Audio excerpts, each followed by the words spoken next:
Good afternoon. It's wonderful to be on this platform and absolutely live interacting with all the mentees. And today's topic is also one that is very close to my heart in terms of how one builds a personal brand and be effective. So let's get going. Let me start taking the questions as it appears.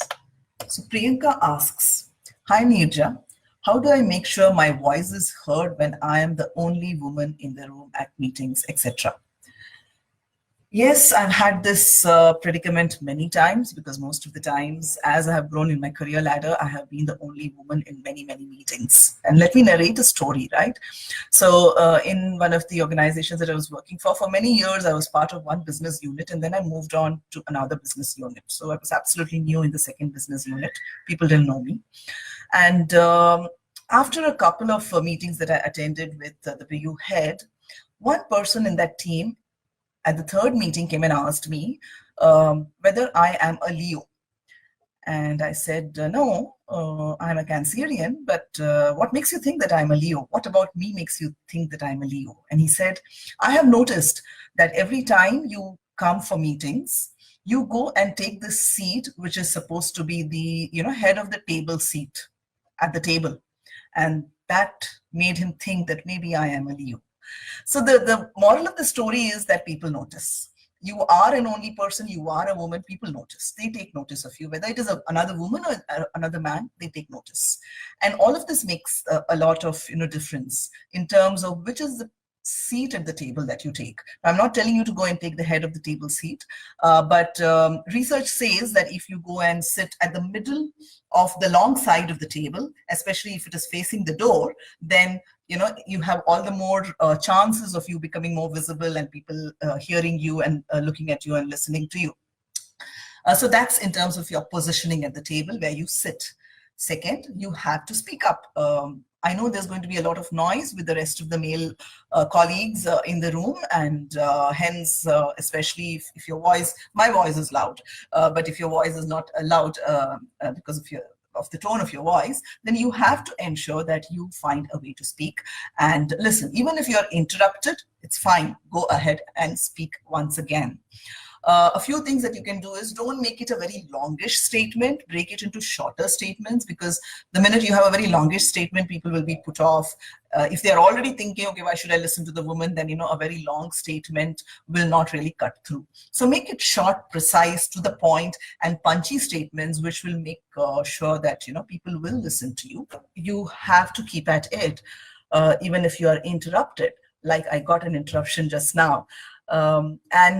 Sometimes you may have made a point and nobody actually seconded it, but the same point could have been made by a man much later. It's okay, but in a nice way, you should go ahead and compliment the man and then say, I think I said the same thing 20 minutes ago. Maybe you people missed listening to me. So yes, there are strategies, there are ways, there are tips, there are tricks, but you have to make that happen. Okay, the next question is from Namrata Harish. She asks, how do I project my experience and learning in a workplace setting, especially after having joined work after a long break? Congratulations if you have started, you took a break and then you have restarted. That itself is a big kudos to you, because it's really hard for someone who's taken a break to kind of recharge themselves and then get into a job and then keep going. Now, how do you project your earlier experience and earlier learnings? One is, especially if it is a role where your previous experiences and learnings anyways are required, then it kind of comes naturally. People will take notice of you. But if it's a very different role that you were in previously and now you're doing a different role in a different industry, different kind of an organization, then look at what is it that you bring to the table in terms of your own strengths, and ensure that you go and collaborate with the rest of the team members and the rest of the organization where these strengths are required. As an example, and I also kind of looked up a couple of questions where someone was saying that I'm a non-techie and it's a group of all technical staff in the team, and so I don't know how to kind of make my presence felt. Well, you have a strength as a non-technical person, which some of the technical folks may not necessarily have. You may be great at communication, you may be great at influencing outcomes. So do reflect a little about what your strength is, and that's what will also ultimately come up as your own brand, and see how you can utilize those strengths along with the rest of the team members, and together you gain victory over whatever you're trying to do. Maybe it's a project, maybe it's a very difficult situation in the project that you have to overcome, and automatically people will start valuing those strengths of yours and seeing you as that kind of person. The next question is from Lalita Bharatula. She asks how women have to manage motherhood when she doesn't have any support in family to take care of her kids. There is a big dilemma on kids' nourishment and career for women always, how to balance. While Lalita, today's talk is not necessarily on this topic, but I'll quickly give an answer and move on to the next question relevant to this topic, and we can discuss this more outside of this session. You have to find support. Whether it's your family support or whether it's external support, you have to find support, because I'm not going to say that, you know, life goes on without support. Be it a man or a woman, you need to have a support system to keep both your personal and professional life going. So you have to somehow find that support system and then make way for your career. Annapurna Murthy asks, hi Neerja, I have recently taken a franchisee on Brain and Bits, but I'm not getting any clients. Any suggestions on how to go about it? This franchisee is a work from home option, and it is about improving English and personality development in children. Okay. One of the things that I would like to speak, because I have been recently in conversation with somebody else who's also started an entrepreneurship venture and struggling to get clients. The first and foremost is, I hope the thought process was not that, you know, I am struggling to get a job and hence let me start something on my own, because it's not that easy. Whether you are in a job or whether you're trying to find a job or whether you are, you know, on your own and trying to, you know, establish the venture and grow your venture, it is a competitive world. And how do you ensure that, you know, people come to you, whether you are in a job or whether you are on your own, is what we call is your brand, because of which people will come to you and not go to somebody else. And hence, Annapurna, it's absolutely important to build your brand. And how does one build a brand in this particular scenario? I'm sure you have a website. You have to see how people reach the website. So there's a lot of you know, stuff available online that you can read, learn, or even take courses in terms of, you know, seeing that your website comes up when people do a search on improving English or improving personality development in children. So it's called SEO, search engine optimization. So immediately your website comes up first. And we all know that, you know, we usually do a search and we'll only look at probably page 1 and page 2 to go through the different websites. And if we found what we wanted, then we won't even go to the 3rd and the 4th pages. So it's absolutely important that way. You need to have a big social media presence, which is, you know, LinkedIn and Facebook and Twitter and Instagram and all of that. Quora is another one. You have to identify where this particular venture of yours will find place. It's not necessary to be present on all the social media channels available, but definitely the ones which are very popular today are LinkedIn and Facebook for sure. Instagram also I hear is picking up. And you have to be very consistent with the kind of postings that you do on social media about this venture of yours. Not necessarily promoting it every day, saying, hey, come and join and come and, you know, learn, but trying to give useful information to who you think your customers will be. Could be, you know, of course, parents, I believe, in terms of why someone should learn English or why someone should have, you know, a good personality as, you know, they are growing up, or whatever it be. You are the better judge in terms of what is that content it should be. But once you start posting that out and, you know, sharing it, people will automatically get to know about you and they will come and, you know, kind of take the services that you have to offer.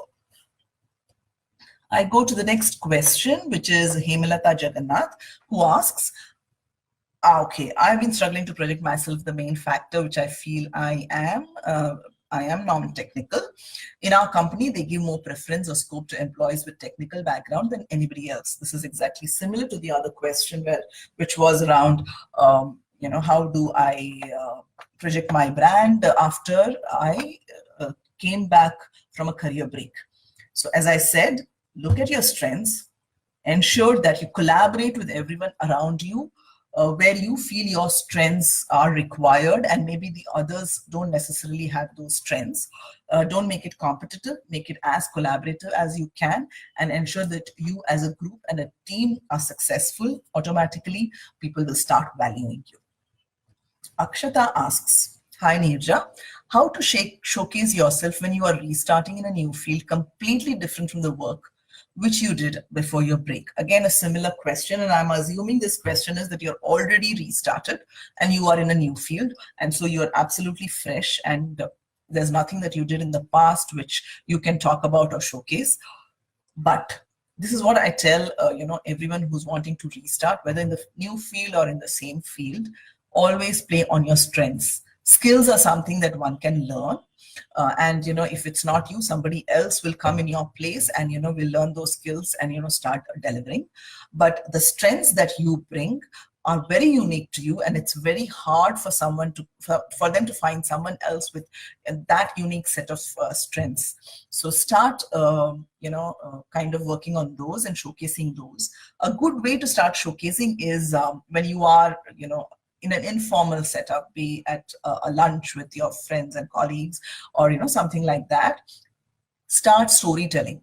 Maybe you want to tell them about how you overcame a challenging project from your previous company and previous role, and make it a story. Don't sell, but kind of narrate it as a story where you're actually projecting that particular aspect of yours which helped the rest of the team and the organization to overcome that challenge. So that in a way is trying to it kind of sounds as if you're just having a very casual conversation and you want people to get to know you and your past, but will also leave a mark about, oh wow, Akshita was able to do this. I think when we are in such a situation, maybe we are in a situation like this today, let's take help from Akshita. Cheluambike is asking, how to present better to meet the target audience and a better leader.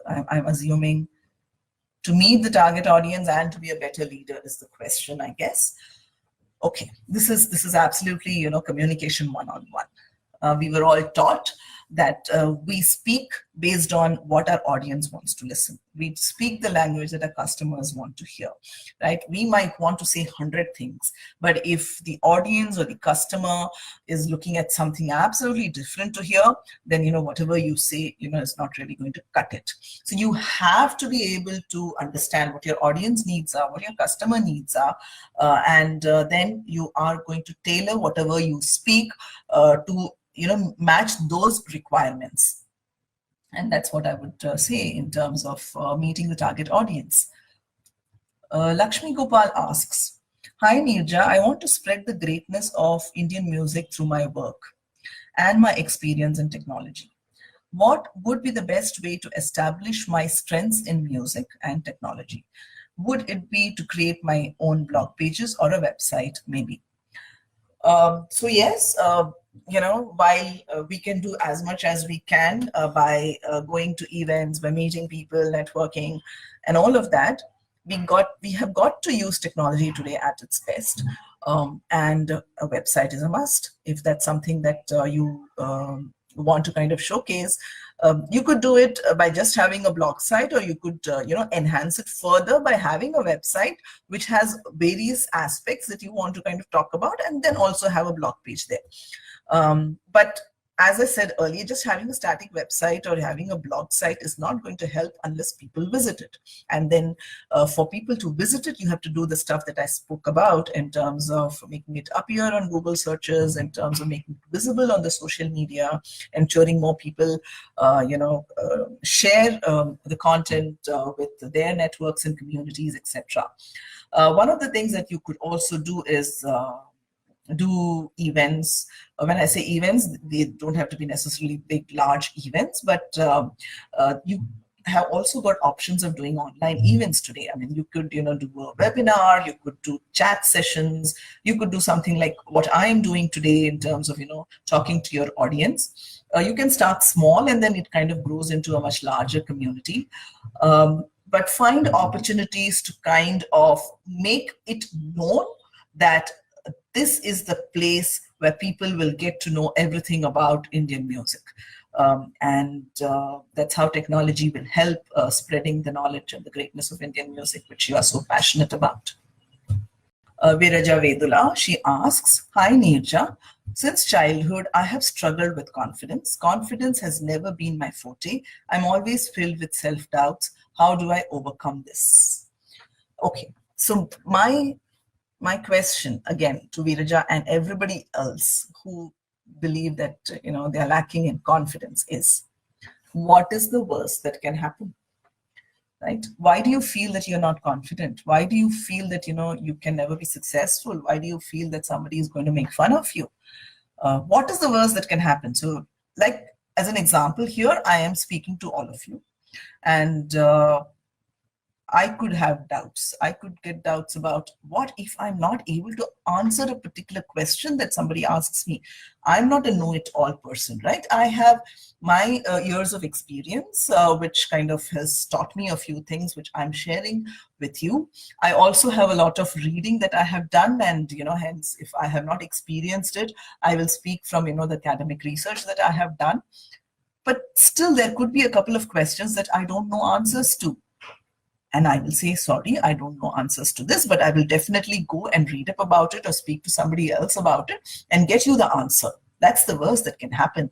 Now, you may, taunt me that, she came on this chat and she's not able to answer my question. But it's fine, I answered 10 and I couldn't answer 1, and that's perfectly fine, right? So what's the worst that can happen? Please think about that. If the worst that can happen is people are going to laugh at you, let them laugh at you.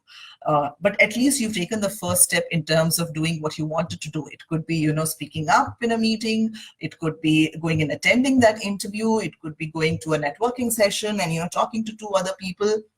Whatever are those steps, and confidence will ooze out after you've done it a few times and you realize that you're not alone. There are others also in the same situation, and over a period of time you have gotten better than somebody else, and confidence will automatically come by. So my answer to whoever says, "Oh, I'm scared, what will happen? I don't know what people will say, what will the boss say?" What's the worst that can happen? If people are going to laugh, let them laugh. They're not going to kill you for that. And I think, that's the most, priceless position that all of us have, our own lives. And nobody's going to take away our lives just because you said something or did something. So go ahead and do what you want to do. Okay, Padma Shri Kalatur is asking, what is the key difference in enhancing your brand as an associate analyst versus a manager? Well, I don't see any difference, because a brand is a brand. As I said, there is no difference between someone who's in a job versus somebody who's an entrepreneur and building her own venture. Similarly, you could be in any role in an organization. You could be an analyst, you could be a manager, you could be a leader, you could be a fresher. A brand is a brand. And there is no difference in the way you're going to enhance your brand. You have to create the brand around who you are and what you do, regardless of the role that you are in. So no differences, and please follow the steps that I have spoken of already in terms of create and strengthen your brand.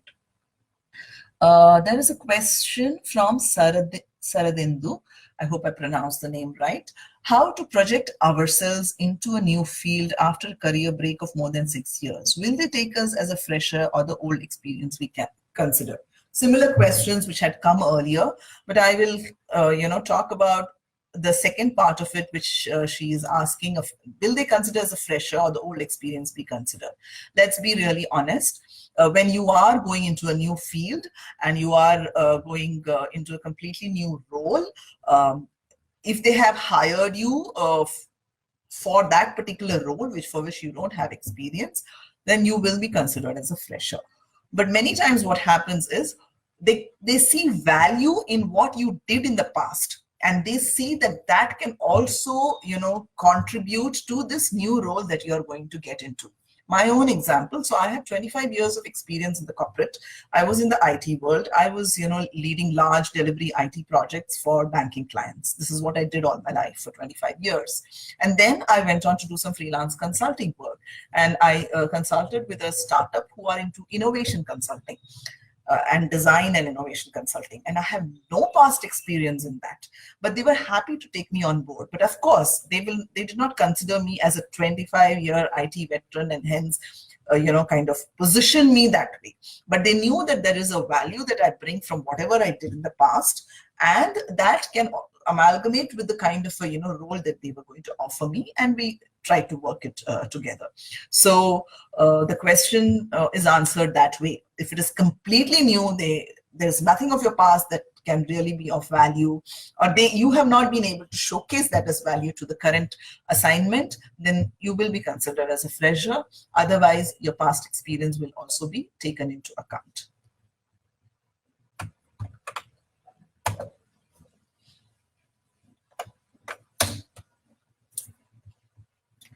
Got 6 more minutes, I think, for today's chat. Let's see if new questions are coming in. Okay, Vaishnavi, how do we represent a career gap in resume?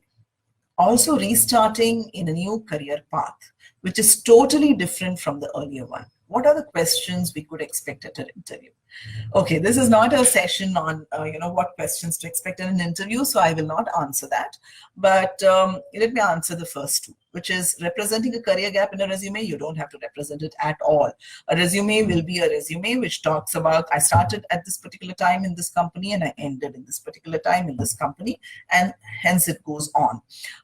If the career gap has been in between 2 roles, then I think you don't even need to mention it, because automatically when I read that you were in an organization from 2001 to 2004, and then from 2006 you are in another organization, I understand that the 2 years was a gap, so it's perfectly fine. But if the career gap is recent, which is the career gap is recent, which is I finished my last job in 2016 and till now I'm not in another job, then you could make a mention of what you did in the last few years as a covering note, or what you are passionate about or what you're ambitious about. So all of us know that we need to be ready with a 30-second, 60-second elevator pitch when we kind of meet potential employers, or regardless, when you go to a networking event, you should have an elevator pitch ready for you to go and present yourselves. So work on that, and that is how you represent that while you had a career gap, which means that you necessarily did not pursue a job, but what is it that you did, because of which what learnings you have, and hence what are your aspirations in the coming days. That's absolutely important. Restarting in a new career path, it is totally different from the earlier one. I think I've spoken enough about it in today's session, so please go back and watch that if you've missed that, and you'll get the answer to that. Neetu Vijayan asks, myself with strong academic background, good small firm experience, I feel like I am not paid as I deserved in the corporate, but I fail to convince the HR team about it. Is there any way I can break this? Well, if you're already in the job and you have not been able to negotiate the salary that you believe you deserve, then it's going to be hard in terms of revising that. But what you could do is, for your next promotion or the next appraisal season that is going to come up, you need to kind of work on that and ensure that your next bonus or next pay rise is definitely something that they look at, because they probably did not hire you at the right salary. Now, you cannot just have that conversation at appraisal time. It's not going to work, because by the time the appraisal season comes, everything is, locked up. Whether we like it or not, that's how things work. But during the entire process, for example, this is July, and usually companies have yearly appraisals, which means that next March, and I know it's a long haul, but still it's worth it to work during that period. You need to ensure you're talking to your manager almost every month, whether the manager sets up time with you or not, to talk about your achievements, and to kind of bring in a sense that these kinds of achievements are paid at this rate outside in the industry. For whatever reason in this organization, you are not getting the right remuneration. So you are hoping that as the year finishes, there will be some kind of a revision to that, which will compensate for what was not done when you were hired. But it has to be a year-long conversation. Not necessarily keep cribbing about the pay, but by talking about your achievements, by talking about what you've been able to bring to board from your past experiences, as well working on the challenges that you were thrown at in this company. So that's one way of kind of, making good. For others who are in the in the situation where they are negotiating salaries, where they were working in corporates and now they're looking at startups, and startups may not necessarily pay as much as the corporate, or those who are taking a career break and then trying to restart and may not necessarily be getting the kind of salary that they were earning earlier. The research that you need to do is about what the current role that you are applying for is getting in the market. So at least you need to get paid that. The second is, as I said for the previous question, from your past experience, what is the strength that you bring which will enhance your deliverables in this new role that you're going to be doing? So when you marry these two, you will have a better negotiating power on your salary. Okay. Shri Gayatri asks, how can I get experience without working on the right platform? But without getting a chance, how one can prove herself and gain experience? A chicken and egg situation, always, right? Well, today things are very, very different. There are ample platforms available where you can go work, you can go and showcase. So which means that if you are looking to do a different kind of a role, or you are looking to get into a different kind of an industry, or you're clueless but you want to try out something new and different, there are enough ways to kind of get that opportunity. One is there are enough voluntary positions available with many, many organizations, especially startups, where you can go and volunteer for a few months, and hence you are going to be put into a role which is very different to what you did in the past. And especially in startups, the roles are very flexy and fluid. So it's not boxed into, you will do only this. So you definitely gain, experience of few things by working, in those kinds of startups. There are a lot of online communities available there for those who are in technology. There is GitHub, there is HackerRank and all of that, where you continuously get challenges posted, hackathons happening. So it could be a new technology that you have to kind of work on and deliver at the hackathon. So that's a way you can kind of showcase your learning ability and the way you've been able to deliver on this new project. And actually, it's these platforms that are looked at today when someone wants to recruit.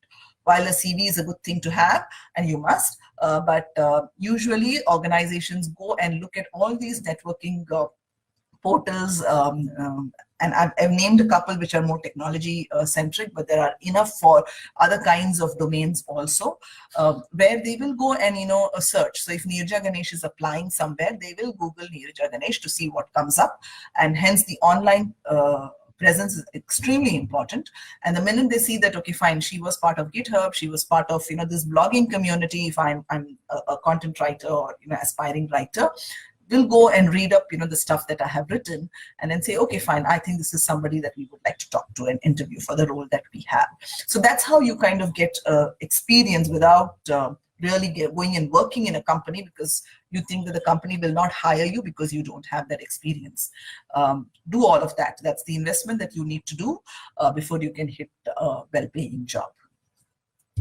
So while on this note, I would like to mention that I have started, along with the two other colleagues, a program which is called Urjita, which is especially for women restarters, where we are trying to help women who have taken a career break in terms of landing their next job with a few basic skills which are absolutely important. One of them being the resume, how to write a resume.